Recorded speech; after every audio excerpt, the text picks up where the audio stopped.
welcome to the Great British Crime Podcast, the show that goes behind the scenes into the world of crime to bring you your next book. In this week's episode, I'd like to talk about a book by one of the great British crime writers of our time.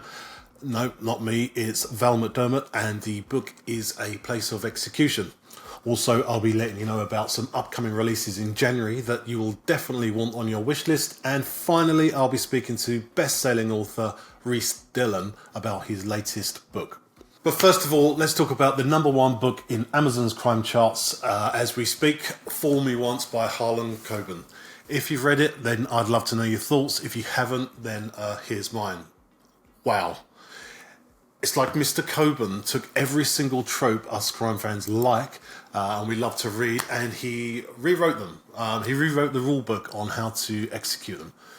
It's got mystery, it's got suspense, it's got a steady build-up, and finally has a brutal twist at the end, with a nice bittersweet ending. I mean, like, it's Harlan Coban, so you don't expect anything less, but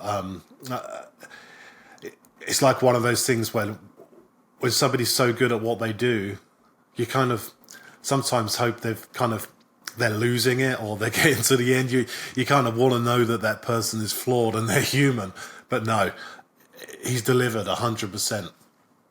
And this is an old book. It's actually at the top of the charts now, probably because of the Netflix TV show, which is fantastic. But the book is always better, right? I mean, I'm going to say that, but the book is better. But yeah, like I said, Harlan Coban, he does a fantastic job on this, and no, if there's any doubt, he's not losing it. The book was released in 2016. It's got a huge amount of reviews, just like any of his books have, and I can't see it going away anytime soon. I mean, it's one of those things as authors we really kind of, well, most of us strive to and pray that our books will one day reach the TV screen. Harlan Coban's obviously got a deal with Netflix at the minute, so he's pretty much guaranteed to. And if he keeps knocking books out like this, then there's no chance that's ever going to stop. The guy's a legend, and yep, fantastic. So that's Fool Me Once. If you haven't bought the book yet, then the link is in the show notes below. The next book I'd like to talk about is Val McDermott, A Place of Execution. I'm reading this right now, nearly finished it. Honestly, when you get a book by someone like Val McDermott, you have to read it. I mean, they set the trends, they set the standards, and if you're not aiming to write as good as Val McDermott, then you might as well not. But before I start gushing over this one, it has to be said that as a crime writer, when I read something by Val McDermott, I just want to close my laptop, throw it in a bin, and apply for a course doing something else. Like, I don't know, maybe I could get a job in the border force helping women and children off of boats. Shouldn't take long. But I am a crime fan, and I'm a crime writer and a crime reader, and when I read something like this, it's just astonishing. The depth of the story, the characters, really, honestly, spot on.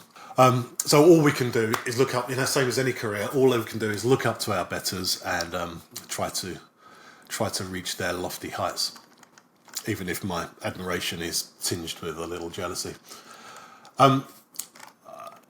It's an absolutely wonderful book. The setting is in a place called Scarsdale in the Peak District, which places it firmly in Val McDermott's sweet spot. But add to that, half of the book is set in 1963 and the other half is in the present. So it's kind of like two stories running side by side, with two narratives. One of them is a female lead pushing for answers to an unsolved crime that took place decades ago, and the other is a classic male detective from the 60s who's even got the hat. It's brilliant. It ticks all the boxes. Everything about this story seems perfect. And while I was reading the opening, which is set in the 60s, I could have been watching an episode of Heartbeat. The music, the smoking, the cars, and the overall feel of the prose was just right. it was the 60s. And just subtle differences and subtle kind of nuances that kind of differentiate the 1963 story to the present day story. It's phenomenal. And even if you don't read the book in that much depth, I mean, I do, because it's what I do, right? The takeaway, the story, whatever way you look at it, however deep you want to look at the story, it's incredible. But if I hadn't known the date, I would have been, I think my guess would have been fairly accurate, just by the language that she uses, the music that's playing, the way people are talking, and I don't know, it's the 60s, right? So it's still a very male, the police force is still a very male dominant experience. A little bit shocking, and I'm surprised nobody's picked up on this, but there's one particular scene. I'm not going to give any spoilers here for the story, but there's one particular scene when all the men are out looking for somebody who's gone missing, and our main detective in 1963 goes into a little caravan that's been set up in this remote location to serve teas and coffees, and it's two WPCs there. Serving tea and scones and stuff, and it's kind of like that's how it used to be. I mean, you can't change how things used to be, and it's nice that things have changed, but it's just a little reminder of how far we've come and actually what the world was like. She hasn't tried to, or Val McDermott, I should say, hasn't tried to apply some kind of woke ideology to the story to try and, I don't know, try not to upset anyone. This is how it was, and that's what we should be doing as authors. I mean, if you're writing a book set in 1963, and you need to tell the story from the perspective of 1963. The writing is extremely descriptive. It's like she went out to the peaks, unfolded a camping chair, poured a cup of coffee from an old tartan thermos flask like we used to have back then, and she wrote the book right there and then, maybe with a little tartan blanket over her knees. If you haven't read it yet, read it. And as usual, the link to the book is in the show notes below. Right, upcoming books. There's a few books to be looking out for in January. And I'm going to start with probably the biggest one, and that is J.M. Dalglish's third book in his new Misty Isles series. It's due out on the 14th of January, so it'll probably be a couple of days before this podcast goes live, which is a little bit weird. The book's called The Talisker Dead, and if it's anything like the first two books in this series, then somebody better give Harlan Coban a call to tell him he's about to be knocked off his perch. The series started so well, and it's gone from strength to strength. And I know Mr. Dalgliesh quite well, or very well. I know he had kind of, I don't know, not anxiety, but there's a little trepidation now, or if he was doing the right thing about releasing the series. And honestly, I think he'll be sitting at home now, really pleased with the move. It's what his fans wanted. It's what people want to read, and that's definitely evident, because this book will. I'll be surprised if it doesn't go top 3. I wouldn't be surprised if it goes to number 1 spot. And as usual, the link is in the show notes below. So other books to look out for are Rachel MacLean, The Mine, which is out on the 18th of January, and Sally Rigby, The Hidden Graves of St Ives, which is out on the 19th of January. There's going to be some competition between those two. Both brilliant female writers. They both write very good books. They're both on target, and I think they share a very similar audience. So if you are one of those audience, you've got some fantastic books to look forward to in January. And there's one more book being released at the end of January that I'd like to talk about. But instead of me spouting all kinds of nonsense about it, I thought we could learn a little bit about the book by talking to the author himself. So earlier this week, I spoke to Rhys Dillon about his new book, and this is what he had to say. Good. Okay, Rhys Dillon, welcome to the Great British Crime Podcast. How are you, sir? Good. Nice to be here. Thank you. No problem at all. Just if you could please give the readers and the people watching this on video just a brief insight into your series, and then we'll talk about your latest book that's coming out. Sure. Okay, so the series has been running for 2 years now, and it is a police procedural series set in the Dyfed-Powys policing area, which is the west side of Wales, which is the largest policing area in the country. And we have, as the lead, a DCI called Evan Warlow and his team, who are a kind of rapid response team to major crime. Nice. So it's set in Wales. Why did you choose Wales? Is it just because you know it so well? Yeah, I was born and brought up in West Wales, and of course, like a lot of people, moved away to train, came back to work here. I've worked in this part of the world for the last 35, 40 years, and having written before and been told that I should never set any crime anywhere other than a big city. I like a lot of us, I saw that regional crime was in fact working for some people.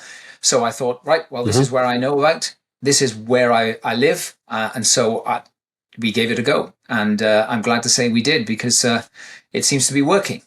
Fantastic. And your book that's coming out on the 30th of January is The Light Remains. Where exactly is that set? Is it a real location it's set? And why did you choose that place? It is a real location. It is a little place called Five Roads, would you believe? Like most places in Wales, there's always a little bit of history attached to it, like most places in the UK. Five Roads was one of the hubs of something called the Rebecca riots back in the day, when tolls were put up to stop people, to charge people for travelling when farmers couldn't afford to do that sort of thing. So the first riot that took place against that, landowners living far away, buying land in the middle of nowhere and then charging people to travel on it, which seemed like a good wheeze, I'm sure, for the landowners. Kind of like the London Mayor. Exactly. Now then, see, there's an echo of the past everywhere if you look at it. Yeah. But that's nothing to do with it effectively. That's just a bit of history as to where it was set. So this is really on the edge of the industrial part of West Wales, where there is no longer any coal, and it allies to, in fact, the strong tradition of sport in West Wales, because this is about a sporting legend who happens to end up as a victim of crime, and the effect that has on the population. Being Wales, of course, it has to have been a rugby player. So this chap ends up being a victim, and Warlow and team are sent in to investigate. And that gives us an opportunity to look at all kinds of aspects of life in this part of the world. Yeah, 100%. Yeah. Did you find that the landscape kind of is another character in your books? It always is. This one specifically? It always is down here. Yeah. I again, part of the heritage is the fact that what was 100 years ago, perhaps a working railway, now has been transformed into a bike and walking path, which stretches for about 15 miles across the middle of nowhere, basically. And when you have something that's in the middle of nowhere, as I'm sure you would know from your part of the world, it gives people, it always provides an opportunity for somebody with a nefarious purpose to make use of that part of the world. So I do use the landscape a lot. I'm very lucky here. And again, I think it's interesting because, as I mentioned at the beginning, having been told right at the start, you should set all your crime in the middle of a big city where you're going to bump up against bad people all the time. I think it works the other way sometimes, where you have opportunities where you have large, empty, open spaces, and that can be quite menacing. Actually, I think especially for people who are not used to those sort of areas. Yeah, 100%. I mean, I completely agree. I remember being told years ago, kind of any art, if you got a canvas as big as could be, it's actually harder to paint than being a canvas that's this big. You Yeah. know, because you've got a box, you've got limitations. In a big city, you've got millions of people, millions of possibilities. Where actually, it kind of it gives you having a smaller box to start with gives you Yeah. kind of I don't know limitations and Sure. a certain area to work in. I find that, and you can get a much more compelling story across, right? You can't just bring in a brand new character because you're only going to have a certain amount of people in the area. Yeah. Yeah. No, I agree. And so I've enveloped. Sorry, I've developed this, and you know, like you, we're lucky. I can be on the coast within 15 miles. I can be in the middle of a mountain range within another 15 miles from where we live. So the landscape opens itself up to all kinds of possibilities, and I do make use of that. Yeah, so it's similar to me. I can be on the coast 15 miles. Haven't got any mountains. We've got the Lincolnshire Wilds, but what we do have is just wide open spaces. Correct. And there's just no escaping the weather. You know, it's brutal. Whether it's hot or cold or windy or raining, yeah, there's just no escape from it. I was just going to talk about the series as a whole. Yeah. Your main character is a DCI Wallow. Correct. Does he have like a subplot running through? Because what I tend to find and what I do, the actual stories are more a canvas to put, like the crimes themselves are more a canvas to tell the detective story, all right? Well, without giving any spoilers away, can you tell us a bit more about DCI Wallow? No, I agree. And this is the fascinating thing that I've discovered, you know, as the series has gone on.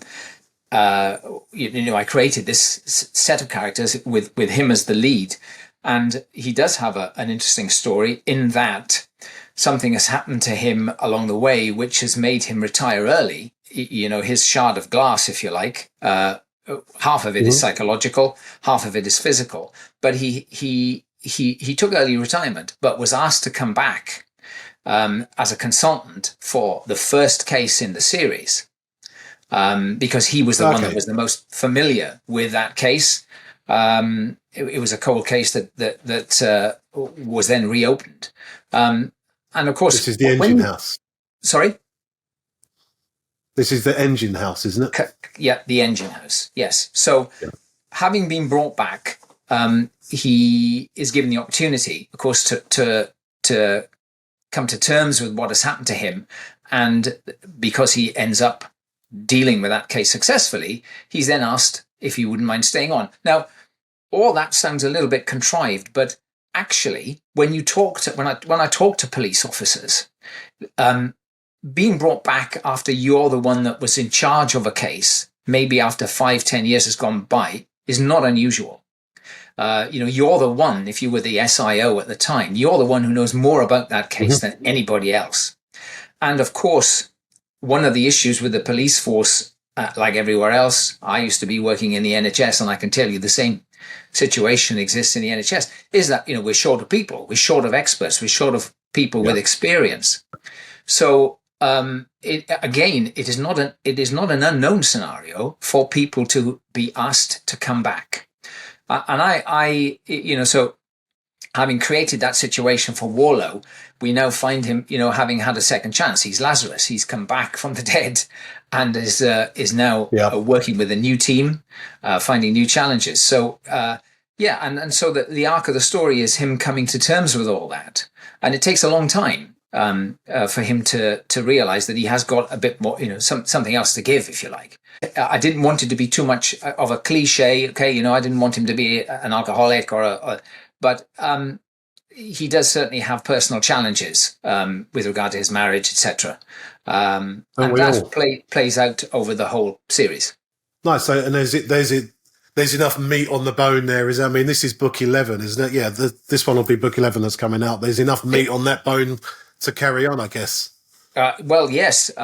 So far there is. I'm not sure how you do this, but I mentioned to Morgan Green, that I'm not a put the cover up on for pre-order and then write the book. I have to have written the book first before I put the cover up. So I'm a couple of books ahead of number 11. So I know that that there are more legs on this side of things than 10 books. Oh, fantastic! I do a bit of both. Yeah. I do definitely sometimes put the cover up, and sometimes the cover inspires a story. Yeah. I mean, I take a lot of the photos on my covers myself, so I'll go out walking, and just like you were saying about that 15-mile stretch of path that used to be a railway, I'll be out with walking the dog with some family or some friends, and I'll just think, this is a great place to bury someone or to hide a body. Yeah, I think it's only people like us can get away with that. Oh, absolutely. And often, it's inspired by that, and the photos are taken there and then and put on the covers, and a story develops. But yeah, I do a little bit of both, I'm afraid. Yeah, well, I think some people need that, if you like, that little push to get them going. I don't work like that. So I think that may have something to do with what I did before. I used to be a doctor. I was a surgeon, and you tended not to go into a procedure without having thought it through first. It was. It's a bit like, I tell people it's a bit like taking a penalty kick in rugby. You see these guys lining up and they're doing all this, making sure that's the trajectory that the ball goes in. And that's the way I used to work when I was a surgeon. So I've carried that over a little bit into the books. And that is just me. Now, that is just me. Fair enough. Nice and organised. Yeah, trying to be. So you already have an idea of what the story's going to be before you set out. Yeah, I do. I'm not. I wouldn't say I'm 100% plotter, but I certainly know. I think where it's going to end up. I have to know who's done it. I'm not one of these guys who sits down and doesn't even know who the perpetrator was. I really don't know how people do that. So I know who's done it, and I know how we're going to resolve the situation. But the journey ends up, as you know. Even though I write a skeleton, it changes as I go along, with the characters, etc. Yeah. And I think it has to, otherwise it would become so uninteresting to write that I'd probably give up. Yeah, it's one of those things, isn't it? You can set yourself a chapter plan, as they call it, but you've got to give the characters some dynamic. Some space for their personalities to shine through, and sometimes their personalities, takes the story a different way. Yeah. And it's to bring it back in. Otherwise it's very flat, isn't it? Yeah. No, absolutely. It's this sort of organic side of the writing is a worry for me when I start, because I've got the A to B line, and I'm wondering where the C, D, E, and F are going to come in, but now, by this stage of the game, I know it will, and so I take a bit of confidence from that now. I think that's the difference. I think between perhaps people who want to write and people who do write, is that acceptance of the fact that you don't have to know the whole thing, but you need to know enough to, as you say, to give your people space to walk around. Yeah, and they will. They always will. So that's fine. It's interesting, isn't it? I was one of those people you described a minute ago. I have written books, and my books are typically 60 chapters, 65 chapters. I've gotten all the way up to chapter 56 before I've really known myself who's done it. Wow. And if I don't know, then the readers don't know, right? No, that's very true. Yeah. That's very true. But it does come together at the end. Sometimes it means there's a lot more going back and making changes. Sometimes you think it's going to be one person, but you get there and you just think it would be so much better if it was this person with this big twist. So it's all a journey. You can't plan it out, can you? No, sorry. Were there any specific challenges you faced with writing this? You mean the series or the book, or this book, or the book? Let's talk about this specific book. Not particularly. I don't think so. I knew Well, let's go back to the beginning. I mean, I often take inspiration from real life in terms of, people ask me, okay, well, aren't you struggling for plots? And quite often what I will do is look at a real incident, something that's actually happened, and extrapolate that. And, tragically, you don't have to look very far for seeing these awful photographs of people, pensioners, for example, having been attacked in their home by burglars. I mean, that's the nub of this story. Of course, I built on that by making the victim a personality, and not a real personality, but a personality. So that side of it, as I've said, in terms of the policing and in terms of the crime, was not a challenge. Not really. I think the challenge in all the books, and again in this one, is to try and deflect people away from what is the obvious. To put in enough red herrings there to make people think, okay, well, it might be him or it might be him. I'm not sure if it's a struggle, but it is certainly the plot device that I often have to work hardest at in terms of structure. Yeah, it's extremely difficult sometimes because you don't want them to. Sometimes it's nice for a reader to get to the end of the book and, I knew it was him. But I think they get a lot more enjoyment out of being completely surprised and then the story unravels and they can see why it was this person. And it's a real challenge, especially for writing crime. It is a challenge, and I've had the same thing. People have with great big grins on their face come up to me and said, "Oh, well, I knew who it was. It was the bloke I suspected from the start." But of course, now I say to them, "But did you read to the end? Yes. And did you understand why they did that? Well, no." So, I'm happy about that sometimes if people are, if they have grabbed onto it and worked it all out, but that's fine. But as long as it's compelling enough for them to get to the end point, I'm happy. Mm-hmm. Yeah, 100%. So we know you've already got a couple of books under your belt and ready to go, but what's next for you? Do you see yourself starting a different series, or are you going to carry on with this one? I'm going to carry on with this one. There are certainly going to be 14 books. I'm working on number 14 now, and the plan would be, I think, to I've got no end point from that perspective. There are things within the arcs of the characters which are now the driver of the series. Really, I think. Within the arcs of the character that will need to be worked out, and without making it too artificial, I think that's a reasonable thing to do. 18 books, if not 20, in this series. Wow! With a bit of luck. So there's that, and of course, no, but I don't have any plans for another series at the moment.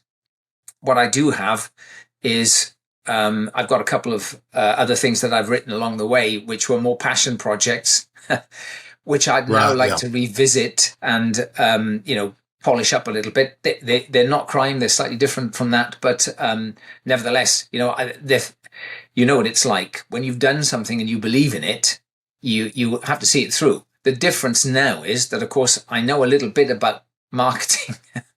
I know a little bit about how to present them. Yes, and how to get the finished article. You do it a bit more justice now. Yeah.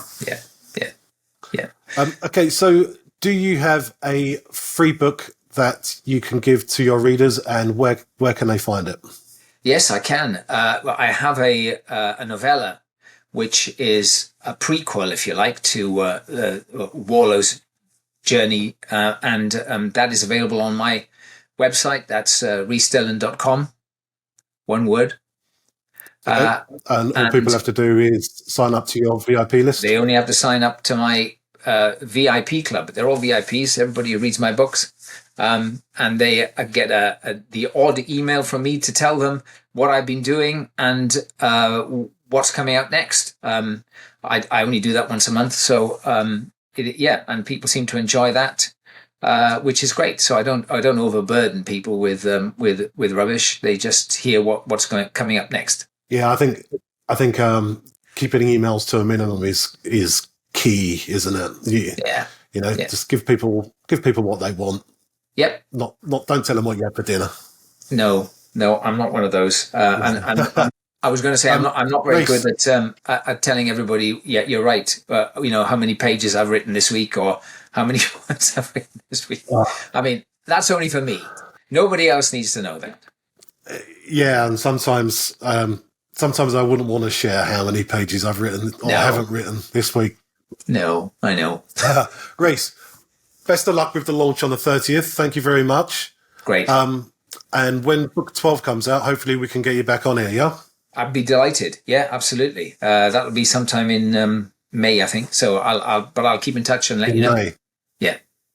Perfect. Thank you very much, Rhys. Great. Thanks a lot. I hope you enjoyed that. That's all from me. This is the end of episode 2 of the Great British Crime Podcast. All the links to the books are in the show notes below. Please like and follow this podcast. Next week on episode 3, I should be speaking to somebody else, but I'm not going to say who, just in case it doesn't happen. You might just be left with me. I don't know. I'll see you then.